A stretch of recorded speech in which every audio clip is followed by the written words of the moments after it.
말씀 가까이 하는 성도님들에게 하나님의 은혜가 함께하길 원합니다. 오늘 하나님 주신 말씀은 사도행전 26장 30절에서 32절까지 말씀입니다.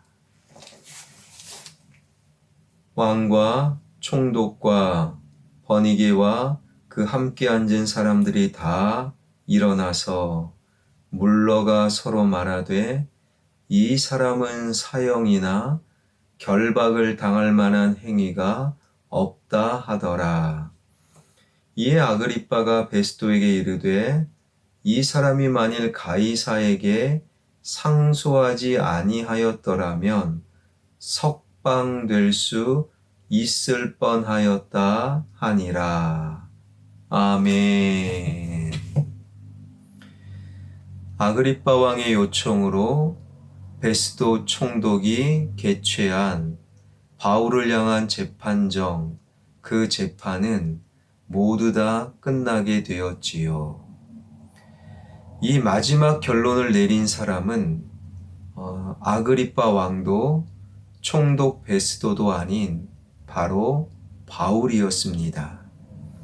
화려한 관복과 예복을 입고 저마다 자신을 과시하고 있는 그들에게 초라한 몰골의 바울은요, 내가 이렇게 갇혀 있는 것 외에는 나를 본받기를 원합니다. 내가 갇혀 있는 것 말고는 다 나를 본받아라 라고 선언하면서 이 모든 재판은 끝나게 되었지요. 그리고 바울은 재판정에서 퇴장하였습니다. 재판정에 있던 사람들은 그 이후로 바울을 다시는 보지 못했지요. 하지만 당신들은 나를 본받으십시오. 라는 바울의 말은 시간이 지날수록 더더욱 뚜렷하게 그들의 마음과 생각 속에 남아 있었습니다. 인간의 퇴장은 반드시 새로운 차원의 등장으로 이어집니다. 그 사람이 나를 떠나고 혹은 우리 공동체를 떠나고 혹은 좀 더 본질적으로 이 세상을 떠날 때 그 사람의 행위, 그 사람의 말은 남겨져 있는 우리 모두에게 새로운 등장으로 다가오는 법이지요. 역대 대통령은 여러 가지 역사적인 일들을 했습니다. 그리고 세상을 떠났지요. 그 역사적인 위대한 혹은 참혹한 일을 행한 대통령들은 우리 곁을 떠났지만 여전히 그들의 말과 행동은 우리 곁에 새롭게 등장으로 남아 있는 것이지요. 바울처럼 인생 무대에서 바른 길을 쫓는 사람만 바른 퇴장과 새로운 바른 등장이 비로소 가능한 겁니다. 역사는 그러한 바른 퇴장과 등장을 만들어내는 사람들을 통해 비로소 새로워질 수 있지요. 이러한 모습 속에서 내가 이 세상을 떠날 때 나를 통해 남겨져 있는 그들은 과연 어떠한 영향을 받을까? 우리는 늘 우리 스스로의 퇴장을 묵상할 수 있어야 합니다. 30절입니다. 왕과 총독과 버니게와 그 함께 앉은 사람들이 다 일어나서 재판이 끝나자 참석자들도 모두 자리에서 일어났지요. 당시의 의전에 따라 먼저 아그리빠 왕이 그리고 총독 베스도가 그리고 왕비 버니게가 차례로 일어나고 그 이후에는 나머지 사람들이 일어나게 된 것입니다. 그런데 그 사람들이 이런 말을 하는 거예요. 31절 물러가 서로 말하되 이 사람은 사형이나 결박을 당할 만한 행위가 없다 하더라. 그들은 한편으로 다 모여서 바울에게 사형이나 결박, 감옥 갈 죄가 바울에게는 없다라고 말하고 있었어요. 우리말 말하다는 헬라어 문법상 미완료 계속 말하는 거예요. 아그리빠 왕이 바울은 죄가 없어요. 총독 베스도가 맞아요. 바울은 사형이나 감옥 갈 일이 아닙니다. 버니게도 그래요. 내가 봐도 바울은 무죄입니다. 그러면서 이런 말을 이어갑니다. 32절 이에 아그리빠가 베스도에게 이르되 이 사람이 만일 가이사에게 상소하지 아니하였더라면 석방될 수 있을 뻔하였다 하니라. 아그리빠 왕도 베스도 총독도 같은 생각이었어요.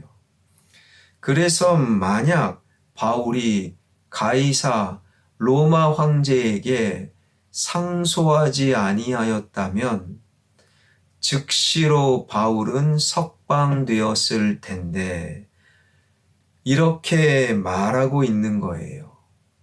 하지만 이 말은 하나님의 인도하심, 바울을 향한 하나님의 목적과 뜻을 전혀 고려하지 않는 터무니없는 말이었다라는 겁니다. 바울을 미워하던 유대인들은 암살단을 조직할 정도로 바울을 죽이려고 호시탐탐 노리고 있어요. 만약에 오늘 본문의 재판석에서 바울이 황제에게 상소하지 아니하므로 바울은 무죄입니다. 석방되었다면 그날 밤 바울은 쥐도 새도 모르게 살해를 당했을 것입니다.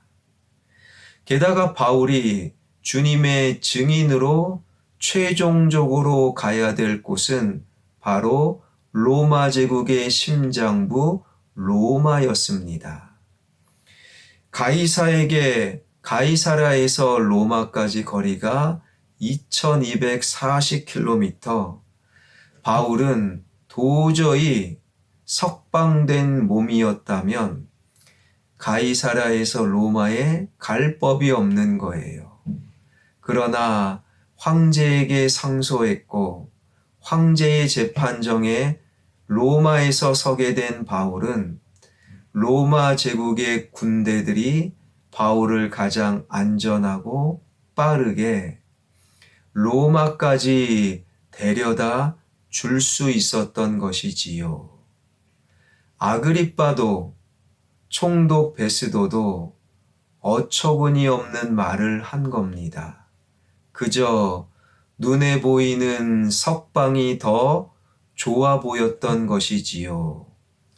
바울이 무죄이면서도 황제에게 상소한 것은 바울이 어리석은 것이 아니었다라는 거예요. 로마 시민권을 갖게 하신 하나님의 인도하심, 그것을 깊이 깨달았기 때문이지요. 우리 또한 내가 왜 이러한 집안에서 가난하게 혹은 부유하게 태어났는가? 나의 배우자는 왜 저 사람인가? 나의 자녀들은 왜 저렇게 사는가? 나는 왜 저 사건을 만났고 저러한 일을 경험했는가? 다 하나님의 목적과 뜻이 있어요. 하나님의 목적과 뜻 가운데로 하나님이 인도하고 계신 것이지요. 우리가 만나는 모든 사건과 사람은 하나님의 목적과 뜻이 있다.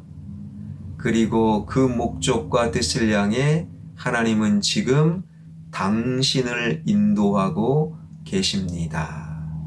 바울은 그 사실을 깨달았어요. 그러니 바울은요, 눈앞에 있는 석방보다 눈앞에 무죄이지만 가이사라에서 로마로 가는 가장 안전한 길, 바로 미결수의 신분을 더 감사함으로 받아들일 수 있었던 것이지요. 인간에게 하나님은 두 눈을 주셨어요. 두 눈을 주신 이유가 무엇이겠습니까? 한 눈으로는 눈앞에 있는 지금 현실을 보고, 그러나 그것보다 더 중요하게 한 눈으로는 현실을 넘어선 하나님의 인도하신 목적을 보라고. 그러나 아그리빠 왕도 총독 베스도도 두 눈을 가졌지만 영적인 외눈박이로 살았던 거예요.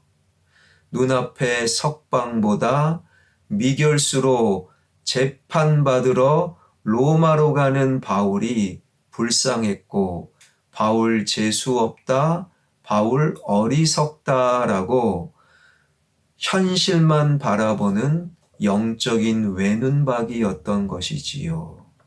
그러나 바울은 진정으로 두 눈을 가진 영적인 사람이었어요. 눈앞에 미결수, 그러나 다른 눈으로 영안으로 보니 로마로 가는 하나님의 인도하심이었고, 로마로 가서 복음 전하라 하나님의 목적과 뜻을 바울은 볼 수 있었던 것이지요. 그래서 바울은 무죄이면서도 가이사 황제에게 황제 재판을 받을 수 있도록 상소한 이유가 여기에 있습니다. 사랑하는 성도 여러분, 여러분은 영적인 외눈박이입니까? 아니면 진정으로 두 눈으로 살아가는 영적인 존재입니까? 눈앞에 보이는 현실, 그것이 석방이 아니라 미결수의 신분으로 재판을 받는 그러한 속상함, 고된 현실일지라도 그 속에 영안을 열어 그 속에 담겨져 있는 하나님의 목적, 그리고 뜻, 그 목적과 뜻을 향한 하나님의 인도하심을 볼 수 있는 저와 여러분, 우리 모두가 되길 주님의 이름으로 축원합니다. 기도하겠습니다. 살아계신 하나님, 눈앞에 미결수 신분으로 재판을 받는 것보다 석방되는 것이 한눈으로 보니 현실 속에서는 좋아 보입니다. 그러한 바울을 향해 어리석다, 재수없다 평가했던 사내 베스도와 아그리빠 왕은 그래서 영적인 외눈박이였습니다. 눈앞에 미결수 신분으로 재판을 이어가는, 그러나 그 너머 속에 하나님의 목적, 하나님의 뜻, 하나님의 인도하심을 볼 수 있었던 바울. 하나님, 우리 모두는 눈앞의 현실의 고단함, 눈앞의 현실의 어려움을 넘어서서 내 영안을 열어 하나님의 목적과 뜻, 그를 향한 인도하심을 바라볼 수 있는 진정한 영적인 두 눈을 가진 영적인 사람으로 살게 하여 주옵소서. 우리 주변의 환우들 찾아가 안수하여 주심으로 말미암아 여호와 라파의 능력으로 암덩어리가 떠나가게 하여 주시고, 수술 이후에 회복이 잘 되게 하여 주시고, 하나님의 능력, 은혜로 우리 환우들을 치료하여 주옵소서. 그래서 지금의 질병이 이후에 하나님의 살아계심 능력의 치료의 간증이 되게 하여 주옵소서. 예수 그리스도의 이름으로 기도하옵나이다. 아멘.